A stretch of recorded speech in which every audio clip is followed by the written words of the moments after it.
بات یہیں پر ختم ہے، بلکہ صحیح مسلم کے اندر 2746 نمبر حدیث ہے کہ آپ صلی اللہ علیہ وسلم نے فرمایا جو عاشورہ کا روزہ رکھے گا میں اللہ سے امید کرتا ہوں کہ اللہ تبارک و تعالیٰ اس کے پچھلے 1 سال کے گناہوں کو معاف کر دے گا۔ اب یہ روزہ بھی شکرانے کے طور پر ہے، اور وہاں ربیع الاول میں آپ صلی اللہ علیہ وسلم کی پیدائش اور سوموار والے دن، تو سوموار کا روزہ بھی شکرانے کے طور پر ہے۔ اب رہا مسئلہ لفظ عید بولنے کا کہ عید میلاد النبی کہنا کیسا ہے، تو اس میں پھر وہی چیز ہے کہ فرقہ واریت کی آڑ کے اندر چیزیں ایکسٹریم پہ پہنچ چکی ہیں۔ جہاں تک عید کا معاملہ ہے تو پوری امت کے تمام مکاتب فکر اس پہ متفق ہے کہ عیدیں 2 ہی ہیں۔ جو اسلام کی اصطلاح میں عیدیں ہیں وہ 2 ہیں، عید الفطر 1 شوال کو جو ہوتی ہے، اور جو 10 ذی الحجہ کو ہوتی ہے عید الاضحیٰ جو قربانی والی بڑی عید۔ یہ 2 عیدیں ہیں، لیکن اسلام میں لغت کے اعتبار سے بھی کچھ عیدیں ہیں جن کو پروٹوکول کے طور پر عید فرمایا گیا۔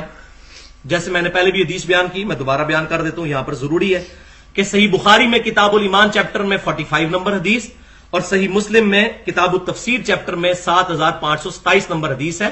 ایک یہودی سیدنا عمر رضی اللہ تعالیٰ عنہ کی خدمت میں حاضر ہوا اور کہا کہ تمہاری کتاب میں ایک ایسی آیت ہے، ہم پر نازل ہوتی ہم اس کو عید منا لیتے، الیوم اکملت لکم دینکم واتممت علیکم نعمتی ورضیت لکم الاسلام دینا، کہ آج کے دن تم پر تمہارا دین مکمل کر۔ یہ والی تکمیل دین والی جو آیت ہے اگر ہم پر نازل ہوتی تو ہم اس کو عید مناتے۔ تو سیدنا عمر نے جواب دیا کہ ہمیں خوب پتا ہے کہ یہ آیت کس دن نازل ہوئی۔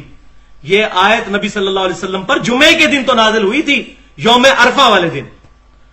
اور سیدنا ابن عباس رضی اللہ تعالیٰ عنہ سے جب یہودی نے یہ مسئلہ پوچھا اسی طرح، تو سیدنا ابن عباس رضی اللہ تعالیٰ عنہ کی جامعہ ترمذی میں 3044 نمبر حدیث ہے کتاب التفسیر چیپٹر میں، انہوں نے فرمایا اللہ نے ہمیں اس دن پہلے ہی 2 عیدیں دی تھیں، ایک یوم عرفہ اور دوسری جمعے کا دن۔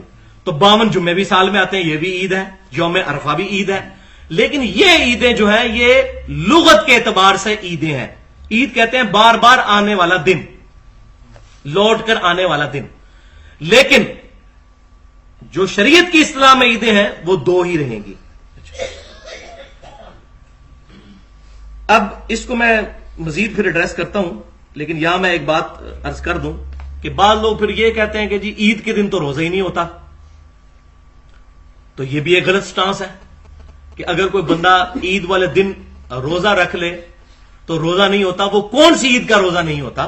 وہ صحیح بخاری اور صحیح مسلم کی متفق علیہ حدیث ہے کہ آپ صلی اللہ علیہ وسلم نے فرمایا لا صوم فی یومین، 2 دنوں میں روزہ نہیں ہے، الفطر والاضحیٰ، ایک یوم الفطر اور دوسرا بڑی عید والا دن، ان 2 میں نہیں ہے عید والے دن روزہ نہیں ہے۔ باقی یوم عرفہ عید ہے، اور یوم عرفہ کی فضیلت ہے روزے کی، عید کے روزے کی فضیلت۔ صحیح مسلم میں انٹرنیشنل نمبر کے مطابق 2746 نمبر حدیث، وہی عاشورہ والی جو فضیلت ہے وہی اسی حدیث میں آگے چل کے آتا ہے کہ جو کوئی شخص یوم عرفہ کا روزہ رکھ لے میں اللہ سے امید کرتا ہوں کہ اس کے 1 سال پہلے کے اور 1 سال آئندہ کے 2 سال کے گناہ اللہ تعالیٰ معاف کر دے گا۔ یوم عرفہ کا روزہ، عید کا روزہ۔ لیکن یہ عید وہ والی نہیں، یہ عید لغت کے اعتبار سے جو عید ہے، اصطلاح کے اعتبار سے۔ ان تمام چیزیں اب سننے کے بعد عام آدمی سوچتا ہے کہ جناب کدھر جائے، کیا کرے؟ اب اتنے زیادہ